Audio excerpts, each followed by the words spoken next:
cambiar algunas opiniones. Os voy a contar un poco lo que ha pasado en el año 2025 y bueno, supongo que estáis enterados y espero que leáis los periódicos, cosa que mis alumnos no hacen mucho y se lo digo, les digo que dejen de informarse en TikTok y que vayan a las fuentes donde realmente está la información más precisa. Ya no sé si es verdad o no es verdad, pero por lo menos la información que deberíamos seguir. Voy a empezar hablando directamente de la segunda administración de Trump, pero claramente lo de la crisis arancelaria viene ya de la primera. Y el principal cambio fue un cambio hacia el proteccionismo. Veníamos de una etapa pues, muy de globalización y de liberalización comercial, siguiendo pues, los auspicios de la Organización Mundial de Comercio y la creencia de que el comercio internacional es beneficioso para la economía e incluso también para el crecimiento económico de los países en desarrollo y de los países pobres. Sin embargo, desde la primera administración de Trump empezó a utilizar las políticas arancelarias como arma de muchas cosas, es decir, como arma de negociación, no solo como lo que son los aranceles, que ahora os lo pondré, aunque supongo que lo sabéis todos, pero empezó a utilizar los aranceles ya de forma para promocionar pues Make America First Again o como queráis, pero empezó a utilizar de forma muy agresiva los aranceles. Y en la segunda administración todos recordaréis el Día de la Liberación, el 2 de abril de este año, cuando anunció aranceles recíprocos. ¿Cómo definía estos aranceles recíprocos? Pues decía que era en parte para evitar tener déficits comerciales que no iban precisamente a favor de Estados Unidos, y lo que quería era igualar estos aranceles con un cálculo de una fórmula que circuló por ahí que realmente pues no era, parece que la habían buscado también en el chat GPT por lo que decían, porque era una fórmula muy sencilla que tenía una base teórica de un artículo publicado en una revista Top 5 de economía, pero que no estaba bien utilizada. Entonces, Trump salió con su lista de aranceles recíprocos y, como veis en los dos primeros, pues está China, 34%, Unión Europea, 20%, siguiendo con Vietnam, 46%, etcétera. Incluso en algunos países pequeños y aislados, unos aranceles excesivos que no tenían ningún sentido por lo poco que estos países podían exportar a Estados Unidos. Entonces, ¿qué es lo que ha pasado? Pues lo que pasó es que de repente dijo que los aranceles generalizados eran del 10%, pero a muchos países eran mucho mayores por cuestiones muy específicas que le molestaban a Donald Trump, y también para Estados Unidos y para la Unión Europea y para China, que han llegado hasta más de 100%, hasta anunciar el 125, 145, ahora ya tienen un acuerdo, y luego para productos específicos, pues del 25 o hasta del 50%, como las del hierro y el acero, y esto ha sido un baile. Desde el día de la liberación los aranceles han subido y han bajado, y bueno, ya para saber realmente cuál es el arancel medio con respecto en Estados Unidos con respecto a un país hay que hacer hasta cálculos porque es difícil. Utilizó para justificar los aranceles varias leyes de los años 60 y 70 y luego pues un real decreto por el que decía que por motivos de seguridad nacional y por motivos de que los otros países dan subvenciones que no deberían dar, o por el fentanol que os sonará a todos, pues justificaba de la manera a veces más rocambolesca el por qué ponía aranceles, y se apoyaba en una serie de leyes que ahora pues están en los tribunales para ver si realmente podía nombrar la seguridad nacional como causa o no. En muchos casos no. Si preguntas a los de la Organización Mundial de Comercio dirían que no está justificado. Muchos tribunales también, hasta en Estados Unidos, y están ahora en juicio que probablemente ganará Trump, es decir, no pasará nada, pues porque tiene también la mayoría conservadora en muchos organismos judiciales. Ahora sí que es un arancel, yo asumo que todos lo sabéis, pero en economía pues lo definimos como un impuesto. Es un impuesto que afecta a los bienes que se producen en el exterior, porque para aplicarlo tiene que cruzar una frontera, ese bien o servicio. Normalmente es a los bienes más que a los servicios, porque los servicios pues pueden pasar las fronteras sin realmente tener que cruzar una aduana. Entonces, cuando se impone un arancel, ya que es un impuesto, pues va a hacer que suban los precios. Y también estamos gravando ¿a quién? A los consumidores. Realmente el que finalmente compra ese bien es un consumidor y por lo tanto se va a ver afectado por precios más altos. Comúnmente se aplica a las importaciones, pero también en países en desarrollo, países pobres, lo han aplicado mucho a sus exportaciones porque era la única forma de recaudar ingresos. Y los aranceles lo que hacen al final es que las industrias del país que los impone van a ser menos eficientes. ¿Por qué? Porque es como un blindaje a la competencia exterior. Entonces, si yo no tengo que pagar ese arancel como productor nacional, solo lo paga el exportador de otro país cuando ese bien o servicio, más bien los bienes, ya digo, pasa la frontera y entra en Estados Unidos, por poner el ejemplo, pues entonces el precio sube en el arancel. Hay aranceles que son específicos, que es por unidad de producto, como en los coches a veces pasa, pero la mayoría de los aranceles son ad valorem. Lo que significa es que es un porcentaje sobre el precio del bien en frontera. Cuando llega a la frontera, pues ese precio automáticamente sube en un 10, en un 15% y eso se supone que lo paga el importador. Pero ¿quién paga realmente el arancel? ¿Qué os parece? Así, los consumidores.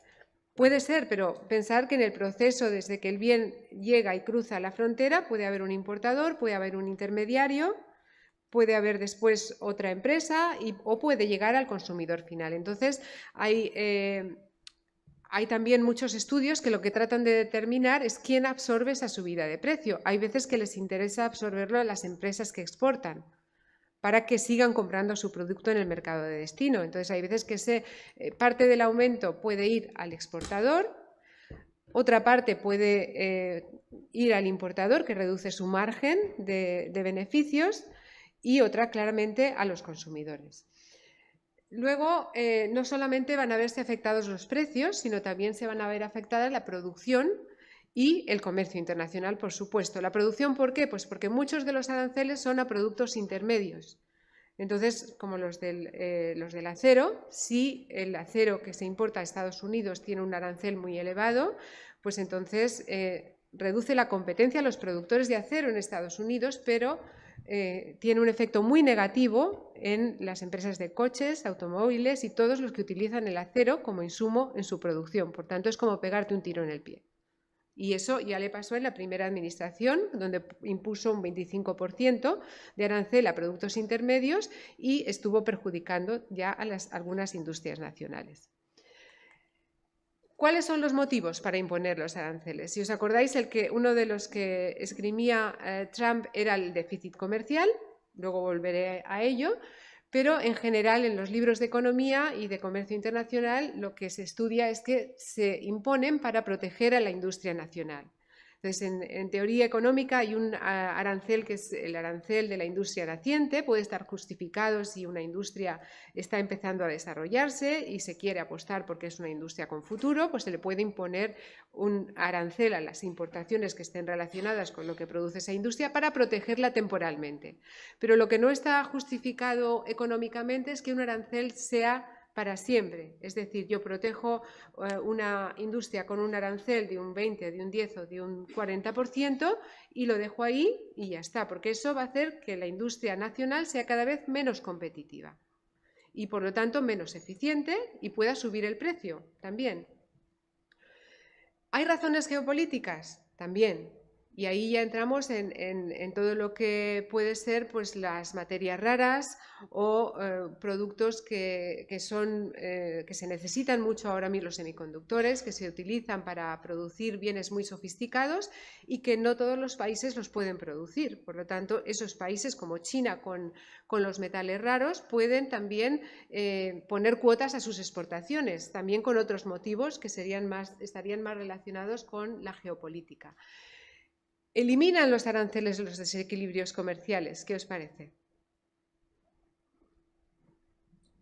¿Alguien dice que no? Por aquí no sé si sabéis la razón.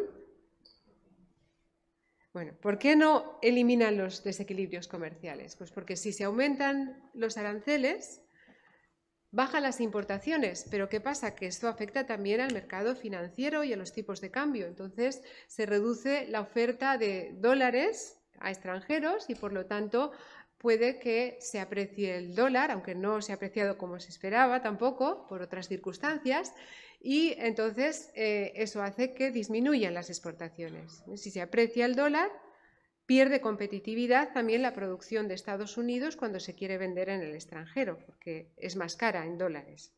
Con lo cual, bajan las importaciones y bajan las exportaciones, nos quedamos igual. Esto es un ejemplo, pero hay muchas otras razones por las cuales un arancel no es una política adecuada para eliminar los déficits comerciales, que vienen de muchas otras razones macroeconómicas.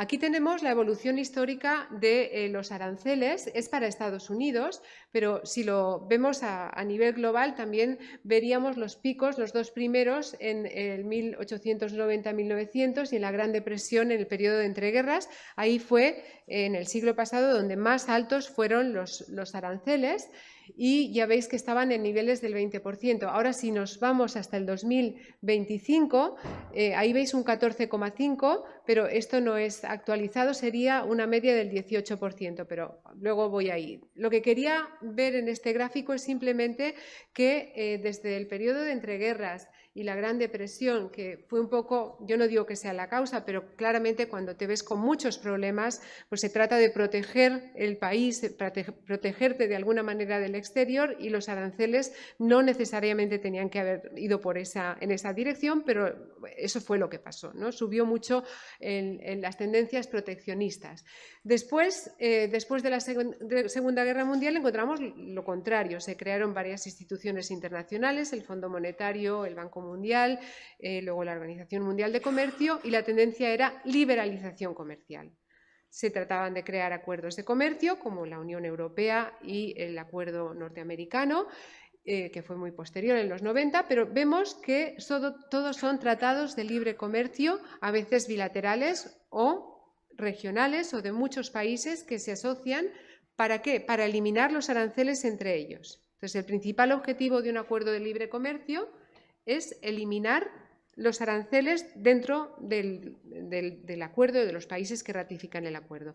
Pero para ser un acuerdo de libre comercio hay una obligación de eliminar al menos o cerca del 90% de los aranceles, porque si no es discriminatorio. Uno de los principios de la Organización Mundial de Comercio es el de nación más favorecida. ¿Alguien sabe lo que es el principio de nación más favorecida? Básicamente es que si yo impongo un arancel a otro país, si España impone un arancel a Marruecos, esa protección la tengo que tener con todos igual. O si lo quito, lo rebajo, lo tengo que rebajar con todos. Con la única excepción del artículo 23 de la Organización Mundial de Comercio, que dice que si yo liberalizo mi comercio casi de forma absoluta, lo puedo hacer con un grupo de países. Pero siempre que la tendencia general vaya a la liberalización, porque si se hace por bloques y todos esos bloques están muy liberalizados, al final es como building blocks para tener free trade, que es el objetivo, es tener libre comercio, cuanto más mejor, porque es beneficioso para la economía. Entonces, ¿dónde estamos ahora? Pues ahora, desde la pandemia, vemos que hay una inversión total y volvemos otra vez a tendencias proteccionistas. ¿Por qué? Pues ha habido muchos shocks externos, entre ellos la pandemia y luego la guerra, también de Ucrania y otras guerras, que hay muchas por ahí también en el Medio Oriente, etcétera. Y también el cambio político, el giro político hacia la derecha, que no diría que no está también relacionado con lo que nos ha contado Carlos de la desinformación, pues porque todo cuenta. Y eso ha llevado a estas tendencias proteccionistas. Y si Trump lo hace, los demás también lo pueden hacer y va a haber seguidores, claramente, porque se van a creer o van a querer creer que a lo mejor pues no está tan equivocado y el proteccionismo es bueno. Y aquí vemos, esto lo hemos calculado nosotros para el equipo de investigación del Instituto de Economía Internacional en la Jaume I, en Castellón.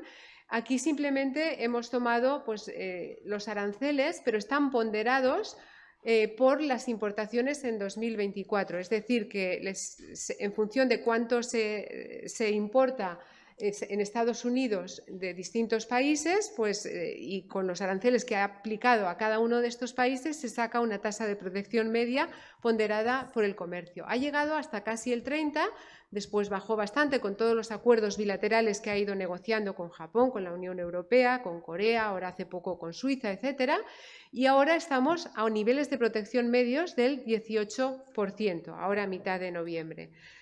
¿Es mucho o es poco? Pues es mucho. Si lo vemos en la perspectiva histórica, un 18% de media es mucho. Entonces, cuando ahora yo oigo y leo, no, pero ahora ya no hay, ya ha bajado, ya ha negociado con todo el mundo, ya no hay aranceles, esto ya no es un problema. Sí que es un problema. Sigue habiendo aranceles muy altos porque eso es una media ponderada, con algunos países que, pues como Brasil, que todavía siguen con ese 45-50% por otros motivos relacionados con Bolsonaro, no sé si habéis oído, y siguen siendo muy altas las tasas de protección. Luego, ¿cuáles son los impactos de los aranceles? He comentado alguna cosa sobre los precios, pero claramente van a reducirse las exportaciones a Estados Unidos de muchos países que tienen tasas de protección muy altas.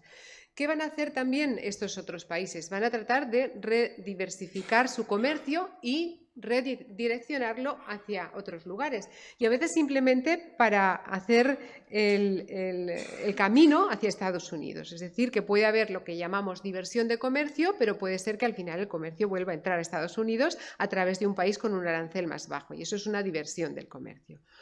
Luego, ¿van a haber nuevas estrategias? Por supuesto, nuevas estrategias productivas y comerciales, pues porque una posibilidad es, vale, me impone Estados Unidos aranceles muy altos, pues voy y me localizo allí, invierto, inversión extranjera directa, ya no tengo que pagar el arancel porque estoy allí. Pues eso también puede ser otra de las consecuencias. Incertidumbre. Esta es la que tenía allí, generan mucha incertidumbre. Y este es uno de los mayores problemas porque las empresas no saben. Entonces, las empresas no saben qué va a pasar mañana según con qué pie se levante Donald Trump y cómo reaccione el otro país que está afectado. Entonces, si medimos la incertidumbre, como han hecho algunos economistas, en base al número de artículos de prensa sobre política comercial que nombran la incertidumbre, veis que ha habido una explosión, son más de 1000 en la actualidad, mientras que antes, pues vale, había algunos, hasta llegar a 200 entre el 2015 y el 2020, pero ahora son muchos más. Entonces, todo eso hace que las empresas se sientan inseguras. ¿Qué pasará con la inversión? ¿Qué os parece que van a hacer las empresas? ¿Van a invertir o no? Están esperando, están con el wait and see, a ver qué va a pasar mañana, y si ya alguien me da una idea de cuál es el largo plazo, de si va a haber una estabilidad o no, porque si no yo no me muevo, me espero, ¿no? Están todos esperando a ver qué va a pasar. ¿Y qué pasa con las guerras arancelarias? ¿Cuándo realmente podemos hablar de una guerra arancelaria? Pues cuando yo impongo aranceles, tú impones aranceles, yo te respondo con más, etcétera. Ejemplo más próximo, el de Estados Unidos y China. ¿Por qué no Estados Unidos y Unión Europea? Porque la Unión Europea no le siguió la marcha, digámoslo así, a Estados Unidos y no quiso responder con más aranceles. China sí, China dijo, vale, tú me vas a imponer aranceles, yo te voy a imponer otras restricciones, no te voy a exportar materiales, tierras raras, por ejemplo, o voy a tomar otras medidas que te van a afectar porque tú necesitas algunos bienes que importas desde China. Entonces llegó un punto en el que claramente Estados Unidos vio que no podía seguir produciendo, no podía seguir, las empresas claramente se quejaban porque están muy interconectados China y Estados Unidos. Entonces era perjudicial incluso más para Estados Unidos que para China, porque China comercia por todo el mundo. Y no he traído el mapa, pero podéis buscar un mapa donde vemos dónde era Estados Unidos el principal socio comercial de distintos países en el mundo, y donde era China hace 10 años, y si lo ves ahora, se vuelve rojo. Es decir, China es el primer socio comercial de muchísimos países en Asia, en África y en Sudamérica. Entonces, China ha apostado por el libre comercio, la Unión Europea también, y Estados Unidos, pues no. Aquí, por poneros un poco el timeline de lo que ha pasado con China, pues 34 fue lo que se anunciaron, luego enseguida subió, escaló a 84 y 125, que eso ya casi es un arancel prohibitivo, que es cuando tú dejas directamente de comerciar con el país. y luego ya llegaron a un acuerdo del 10%, 90 días, que se prorrogaron otros 90 días y ya en el 30 de octubre, ahora parece que ha habido paz y ya se va a prorrogar un año ese 10%.